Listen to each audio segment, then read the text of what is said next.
Well, my training was at the University of Chicago as a social worker, and at the time that I was trained, there were very few social workers, and the U.S. government was paying people to take that training, believe it or not.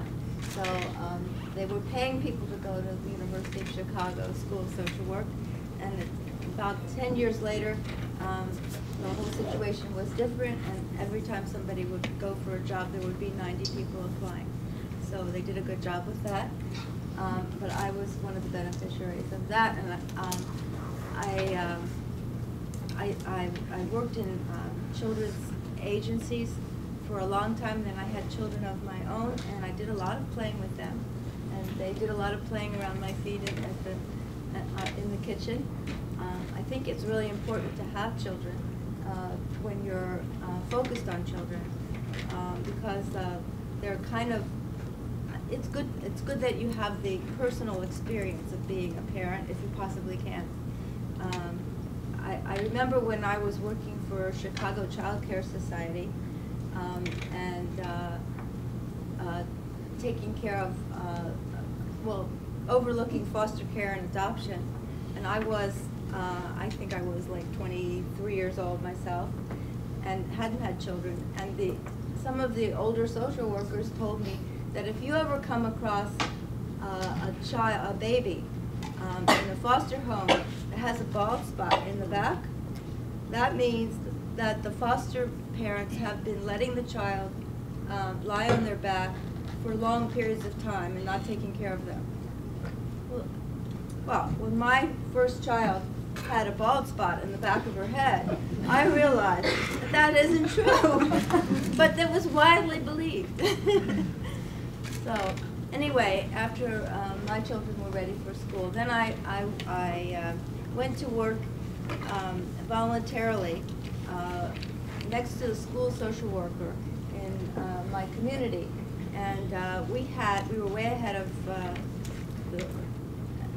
our time. We had a neighborhood school that housed not only the neighborhood children, but children who had physical disabilities that were very severe, but also had at least normal intelligence.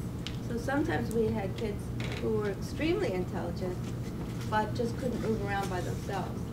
And these were kids who went in and out of operations, and they were always mainstreamed in the school and in the classroom.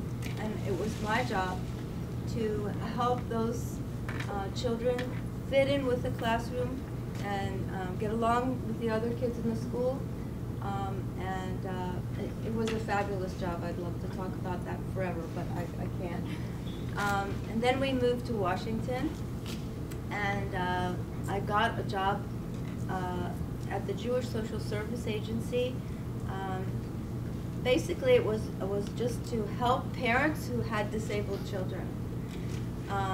And they handed me a big, thick book that was supposed to be a whole list of resources in the community for children with disabilities.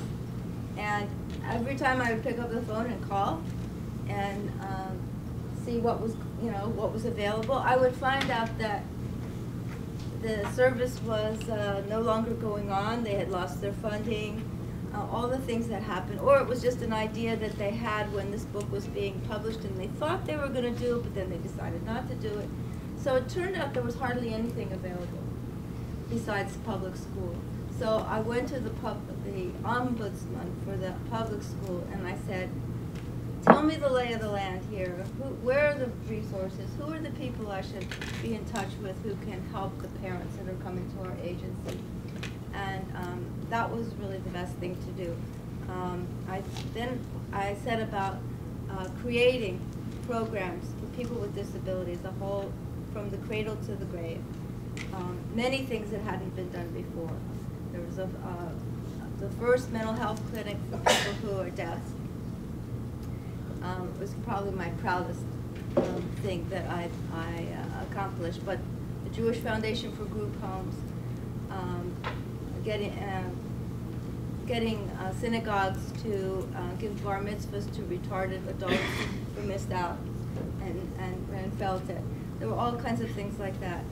I also was very active in the Jewish community. I was a Jewish community leader, and I served on the board of the United Jewish Appeal Federation.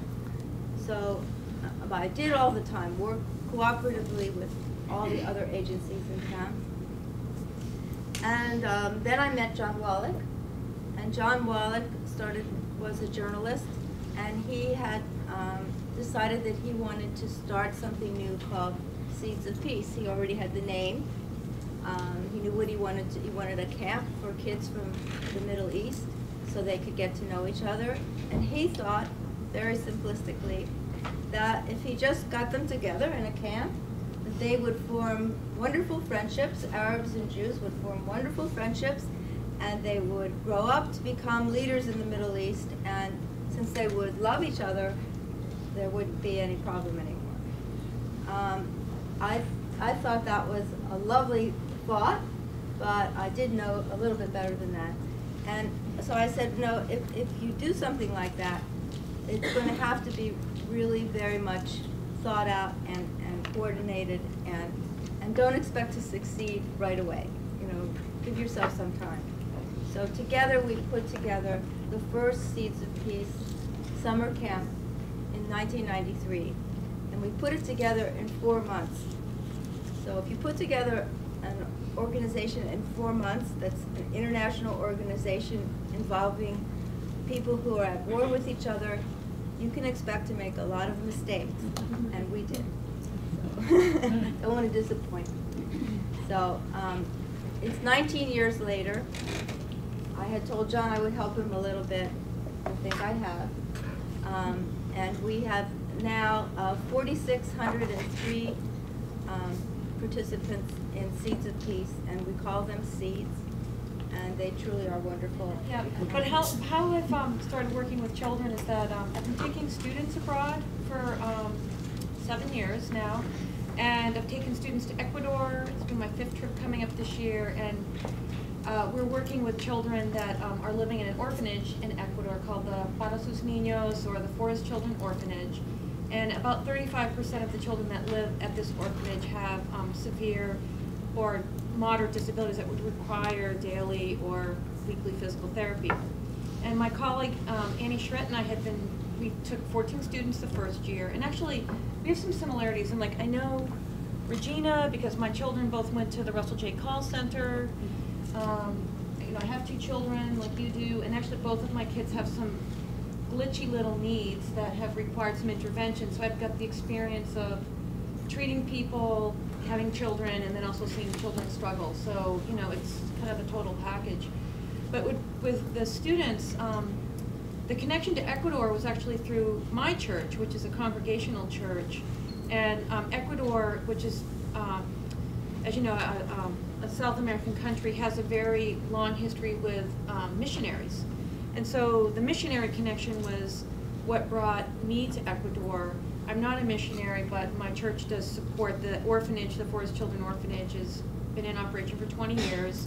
It's 95% American funded, and the owners, Clark and Melinda Vaughn, are Americans, and they raise their children there.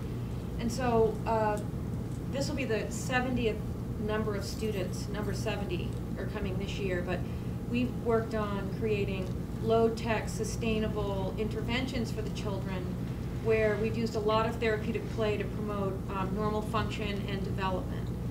And then recently I've been in China working with children that have suffered severe burns, and we've used a lot of play, which culturally is not very accepted. We've used music therapy in Ecuador and in China, and then also the play therapy. But it's interesting because since Chairman Mao went down in the late 70s, early 80s, the whole healthcare system changed in China, which has resulted in a movement away from sort of centralized healthcare to privatized, fragmented, and disparate. So there's a lot of problems now with access to any sort of paid healthcare in China, especially for the rural population, which is the majority of the people that we serve. So we use toys and play to actually take the place of painkillers, working with kids that had been burned. So And I have some pictures we can look at later, but I think that's enough, and then I'll move on. When I was taking a sip. I'm Rob Vecchi. I work at Walker School, and some of you may be familiar with Walker because we just about always have 2 or 3 Northeastern work-study folks working with us, and that's been going on for years and years and years. How did I get to it? I got to Walker as an intern myself, not from Northeastern, and stayed for 33 years now. So that, I didn't think I'd be there this long. I've done many, many things. I'm trained as a teacher, and I've worked as an administrator. And basically, lately I've been developing programs at Walker, and this year I've started to develop programs in public schools.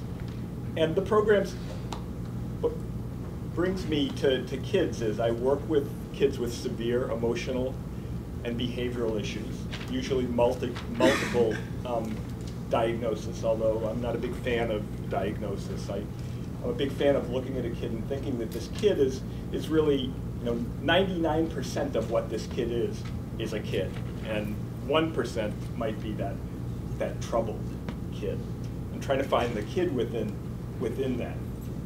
They're really kids who, for a variety of reasons, and how they came to be the way they are, it could be trauma, it could be wiring, it could be all sorts of reasons that they came to be labeled as they're labeled. But regardless, we have a lot of kids that have suffered trauma. Probably 80 to 90% of our kids, might have some. I think about what some of the Palestinian and Israeli kids the load that they must carry, and it might be some of that same load. The war is different, but it's war just the same.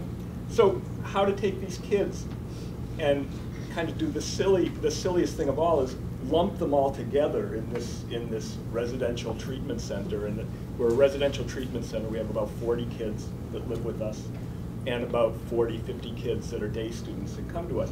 But we take these kids that all have trouble relating in one way or the other, or all have difficulty with friendships, with social situations, and lump them together, and how to sort of create an atmosphere of normalcy where we can get them to play and interact. And when I think about what the problems are, we have kids that are unable to see black from white. They're black from white in the sense of their really rigid, and how to sort of get them to be more flexible cognitively.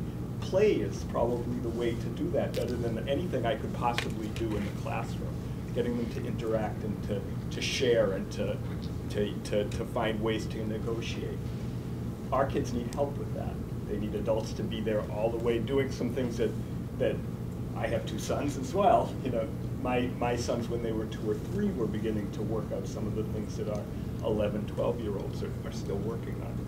But they're the same issues, and the power of play and the power of activities and doing things, and thinking about what you say about TV, the power of TV and video games, and the damage I think that they can do. But I'm not an expert on that, but I certainly feel like getting outside and interacting with each other and finding ways to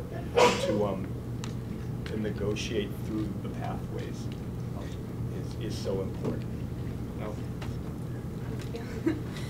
So I came to Northeastern as an English major, hence the literature minor that Emily was talking about. And throughout my first semester, I kept hearing about this organization called Social Change Through Peace Games.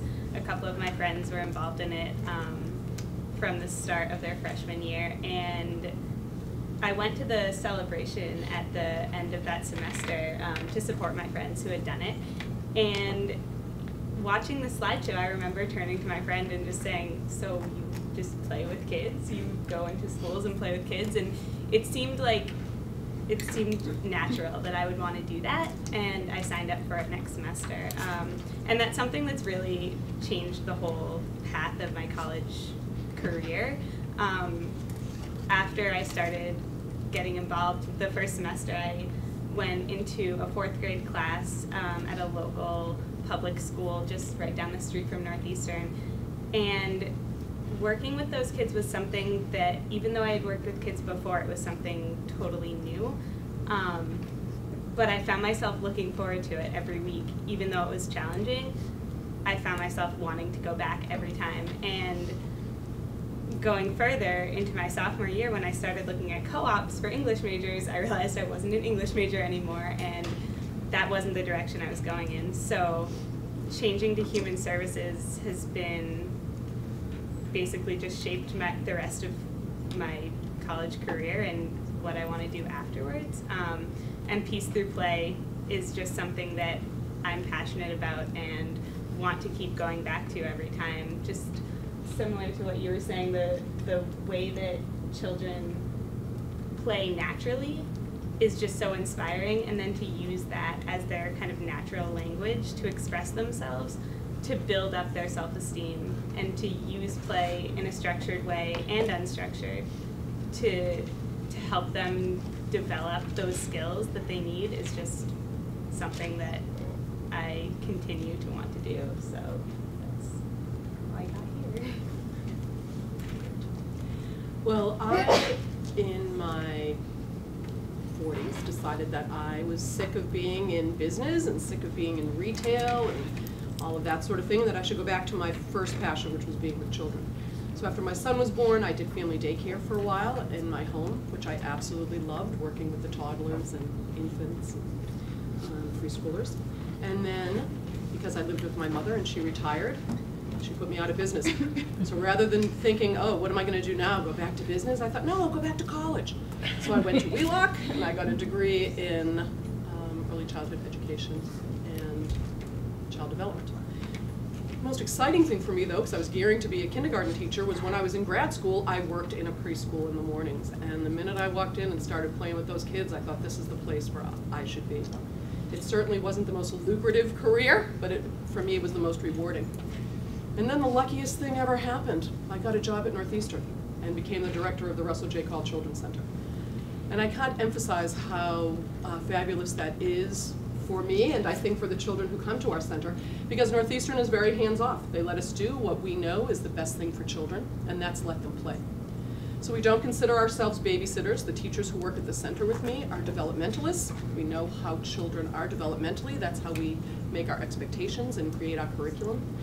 And that's where we gain our understanding of what is, again, the most important thing for children.